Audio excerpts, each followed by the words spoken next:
Quand on imagine un virus mortel, on pense tout de suite à la jungle, aux piqûres de moustiques, mais notre deep dive d'aujourd'hui plonge dans des rapports médicaux récents sur une alerte mondiale de mai 2026. Une menace invisible, sans aucun insecte, mais via les petits rongeurs, les hantavirus. Bon, décortiquons tout ça. Ouais, c'est un virus redoutable en fait, parce qu'il repose sur un cycle zoonotique direct. En clair, il n'y a pas d'intermédiaire. Le rongeur y vit avec ça depuis des millénaires sans être malade. Sans même tousser une seule fois, ouais. C'est ça. Mais quand ce même virus saute chez l'humain, la machinerie déraille complètement. Et en tant que lectrice de ces rappeurs, je suis vraiment frappée par le mécanisme. C'est un déraillement super vicieux. Le virus ne détruit même pas nos cellules de l'extérieur. Il s'attaque spécifiquement à l'endothélium, donc la paroi interne de nos vaisseaux sanguins. Et c'est exactement là que le piège se referme. En s'accrochant à ces cellules, le virus déclenche une vraie panique du système immunitaire. Le corps libère une tempête de cytokines. En gros, on s'auto-intoxique. Absolument. On essaye de tuer l'intrus à coups de lance-flammes à l'intérieur même de nos veines. Du coup, les parois s'écartent et le liquide s'échappe. Attends, donc est-ce que c'est comme si le système de plomberie sanguin du corps se transformait soudainement en une éponge poreuse? Le sang fuit de l'intérieur. L'image est brutale, mais elle explique parfaitement le truc. Et selon la région du monde, cette fuite a des cibles différentes. En Europe, on voit surtout la fièvre hémorragique avec syndrome rénal. La microplomberie des reins lâche. D'accord. Et dans les Amériques? Là, c'est le syndrome cardio-pulmonaire. La fuite inonde carrément les poumons.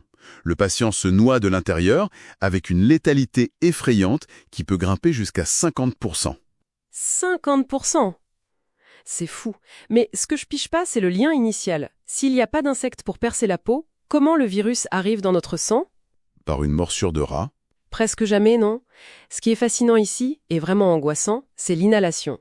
Les rongeurs excrètent le virus dans leurs urines ou leurs crottes. Ah, super glamour. Ouais. Et quand ça sèche, la moindre brise transforme ces particules en un aérosol invisible. C'est ce cauchemar qui s'est joué en mai 2026 sur le navire d'expédition MV Ondius. C'est vrai que les notes de recherche sur cette expédition argentine, elles décrivent un vrai film catastrophe. Complètement. Un passager a embarqué avec la souche Andes qu'il avait contractée à terre.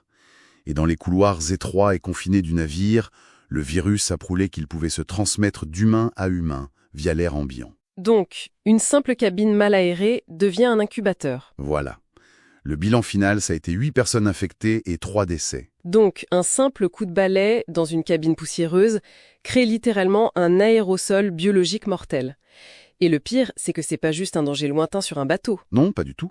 En France, les données montrent que les chênes influencent directement les épidémies dans le nord-est. Avec les années de glandés, les arbres produisent énormément de glands, ça nourrit les campagnols roussâtres. Et l'année suivante, leur population explose. Et les infections humaines au virus Pumala explosent avec eux.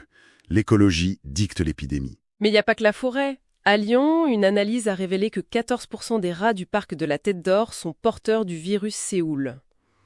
C'est énorme! Sachant qu'un rongeur passe par un trou d'à peine 1 cm, on comprend vite pourquoi les consignes interdisent formellement de passer l'aspirateur à sec sur des crottes. Faut tunoyer à la javel et ventiler au maximum, c'est ça. Heureusement, les documents de mai 2026 parlent d'une percée médicale britannique pour contrer ça. Oui, une avancée majeure grâce à la technique de l'ensilicication. Historiquement, les vaccins, c'est fragile, ça se dégrade vite à la chaleur. Là, ils ont réussi à emprisonner les antigènes du virus dans des nanoparticules de silice. Concrètement, ça marche comment? C'est comme enfermer le vaccin dans une armure de verre microscopique? C'est exactement ça. Cette cage empêche les protéines de se désintégrer à température ambiante. Le vaccin reste hyper stable, sans aucune chaîne du froid. C'est révolutionnaire pour les zones forestières ou rurales. Finalement, la santé humaine, ça tient à peu de choses, la météo des chênes, un rat lyonnais et de la poussière. Et aussi à la manière dont on conçoit nos propres environnements, qui peuvent parfois se retourner contre nous. Ce qui amène une vraie réflexion pour clôturer ce deep dive. Les sources montrent clairement que le danger maximal, ça vient du nettoyage d'espaces clos. Aujourd'hui, on densifie les villes. Ça pousse les rongeurs vers nos habitations. Ouais, inévitablement. Pour s'attaquer à notre plomberie sanguine, nos propres constructions ne risquent-elles pas de devenir trop étanches? Des incubateurs parfaits pour ces aérosols mortels lors des prochaines épidémies? Une question à méditer.